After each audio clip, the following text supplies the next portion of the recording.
100 ہاتھ رسا تے سرے تے گن. وہ اس تک پہنچنے میں ناکام تھے. رسے کو تھام کے چلتے رہے,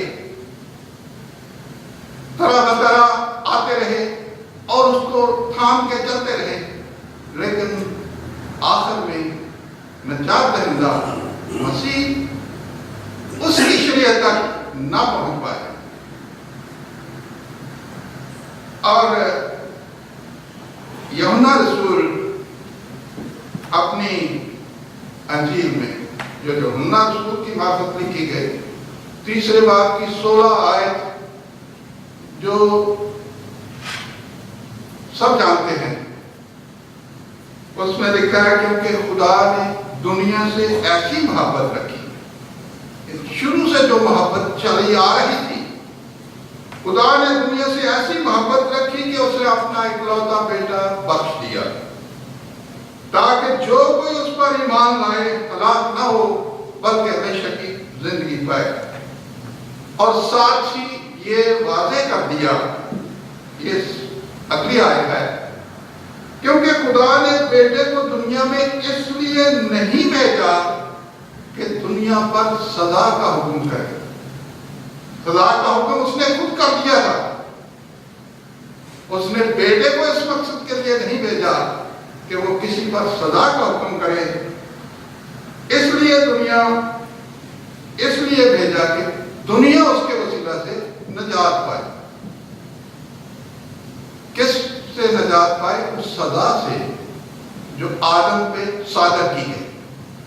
تو بیٹے کے آنے کا مقصد ہمارے سامنے ہے, تو 18ویں آیت میں بالکل واضح ہو جاتی ہے کہ خدا کا اکلوتا بیٹا سزا کا حکم کرنے نہیں بلکہ ابتدا میں سزا کے کیے ہوئے حکم کو ہٹانے آئے.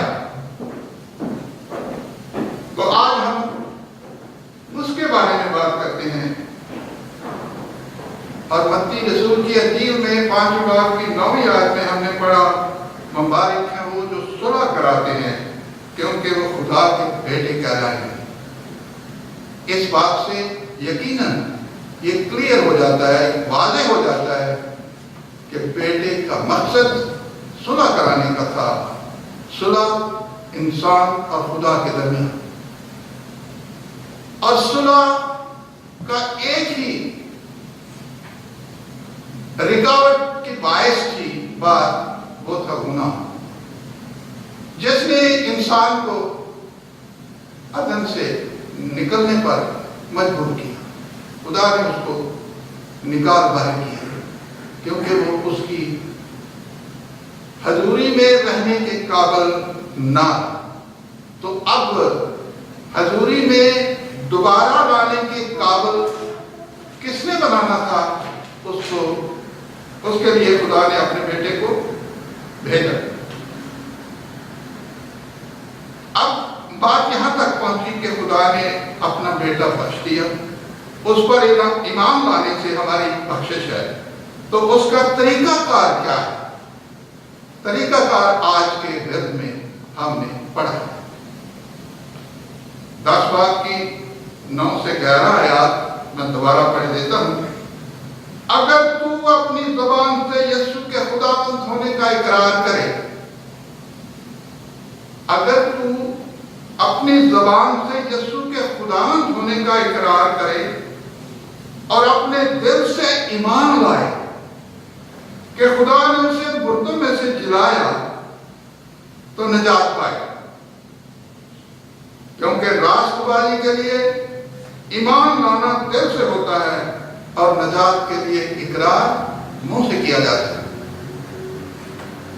ہم چنانچہ کتاب مقدس یہ کہتی ہے کہ جو کوئی اس پر ایمان لائے گا نجات پائے گا, شرمندہ نہ ہوگا. اگر تو, یہ مراد رسول یہ لیتا ہے کہ یہ تیرا ذاتی کام ہے. اگر تم نہیں, اگر تو